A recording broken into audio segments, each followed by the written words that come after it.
नमस्कार, मैं हूं रेहान। आप देख रहे हैं मुंबई प्रेस। जैसा कि आप सभी जानते हैं, पिछले 2 सालों से कोरोना से पूरा विश्व और हमारा देश भी परेशान है। कईयों के रोजगार चले गए तो कईयों की असमय मौत कोरोना की वजह से हो गई। पूरा देश और पूरा विश्व बेहाल है। पहले पहली लहर आई, फिर दूसरी और इसके बाद तीसरी लहर की आशंका व्यक्त की गई। लेकिन इस बीच कोरोना का एक नया वेरिएंट सामने आया है जो अफ्रीका यानी कि दक्षिण अफ्रीका में देखा गया है। इस नए वेरिएंट का नाम दिया गया है ओमिक्रॉन।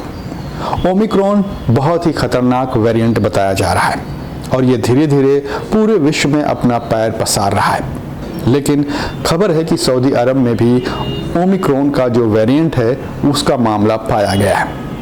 ओमिक्रॉन को वैज्ञानिक बहुत ही खतरनाक बता रहे हैं और इसे लेकर सभी पूरे विश्व में जो अलर्ट है वो जारी किया गया है और खासकर अंतर्राष्ट्रीय जो उड़ानें हैं वहाँ पर भी सतर्कता बरतने का जो आदेश है वो विश्व स्वास्थ्य संगठन और हर देश के स्वास्थ्य मंत्रालय के द्वारा जारी किया गया है।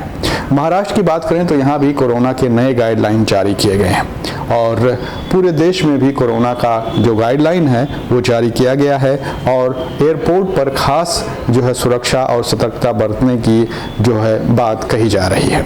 आखिर ओमिक्रॉन इतना खतरनाक क्यों है और क्या है ओमिक्रॉन, आइए जानते हैं इसकी पूरी कहानी। WHO ने इस नए वेरिएंट B.1.529 को ओमिक्रॉन का नाम दिया है। कोरोना का यह नया वेरिएंट अब तक का सबसे घातक और संक्रामक वेरिएंट माना जा रहा है। मीडिया रिपोर्ट्स की माने तो इस वेरिएंट में करीब 32 म्यूटेशन देखे गए हैं और शायद इसी वजह से WHO की चिंता इसे लेकर अधिक बढ़ गई है।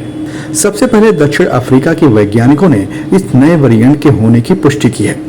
बाद में इजराइल और बेल्जियम में भी ये नया वेरिएंट पाया गया। इसके अलावा बोत्सवाना और हांगकांग ने भी अपने यहाँ इस वेरिएंट के होने की पुष्टि की है। भारत में भी 2 मामले ओमिक्रॉन के सामने आए हैं। ये दोनों ही मामले कर्नाटक में पाए गए हैं। हेल्थ मिनिस्ट्री ने इसे लेकर जरूरी गाइडलाइंस का पालन करने की अपील देश की जनता से की है। साथ ही ये भी कहा है कि इस नए वेरिएंट को लेकर पैनिक होने की जरूरत नहीं है। वैज्ञानिक अध्ययनों में इस बात का खुलासा हुआ है कि ओमिक्रॉन वेरिएंट सबसे घातक डेल्टा वेरिएंट से 6 गुना ज्यादा खतरनाक है। चिंता की बात यह है कि जो लोग कोविड का टीकाकरण करके दोनों खुराकें ले चुके हैं वे भी इस वेरिएंट की चपेट में आ सकते हैं। अब तक के वैज्ञानिक विश्लेषण से ये बात भी पता चली है कि नया वेरिएंट डेल्टा सहित किसी भी अन्य वेरिएंट की तुलना में तेजी से फैल रहा है। ऐसे में लोगों को अधिक सावधान रहने की जरूरत है।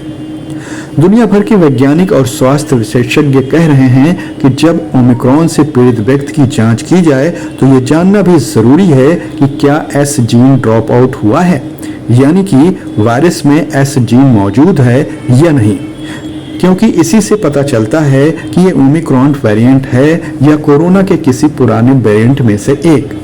WHO ने कहा कि फिलहाल ओमिक्रॉन की जांच के लिए जरूरी किट का विकास किया जा रहा है, लेकिन तब तक जीनोम सीक्वेंसिंग का सहारा लेना पड़ेगा। इसकी जांच के लिए किट में RNA-seq और बीटा एक्टिन की जरूरत होगी। जैसे ही एस जीन टारगेट फेल्योर का पता चलेगा, यानी कि वायरस के वेरिएंट के बाहरी परत पर मौजूद एस जीन की गैर मौजूदगी की जानकारी होगी, तुरंत ये पता चल जाएगा कि ओमिक्रॉन वेरिएंट है या नहीं। ओमिक्रॉन के लक्षणों को लेकर वैज्ञानिकों का कहना है कि इससे संक्रमित होने पर रोगी में कोई असमान लक्षण नहीं देखे जा रहे हैं, बल्कि कोरोना के बाकी लक्षणों की तरह ही इस वेरिएंट में भी सामान्य समस्याएं हो रही हैं। ओमिक्रॉन वेरिएंट से पीड़ित होने पर सांस लेने में तकलीफ, स्वाद और गंध की क्षमता खो जाना, खांसी, गले में खराश और बुखार जैसे लक्षण दिखाई देते हैं। ऐसे में इस खतरनाक वेरिएंट से बचने के लिए सावधानी बरतना सबसे ज्यादा जरूरी है। बिना मास्क के घर से बाहर ना निकलें, सामाजिक दूरी का पालन करें और अपने हाथों की स्वच्छता का ध्यान रखें। इसके अलावा कोविड का टीका जरूर लगवाएं। For more videos subscribe Mumbai press और हाँ, बेल आइकन दबाना ना भूलें।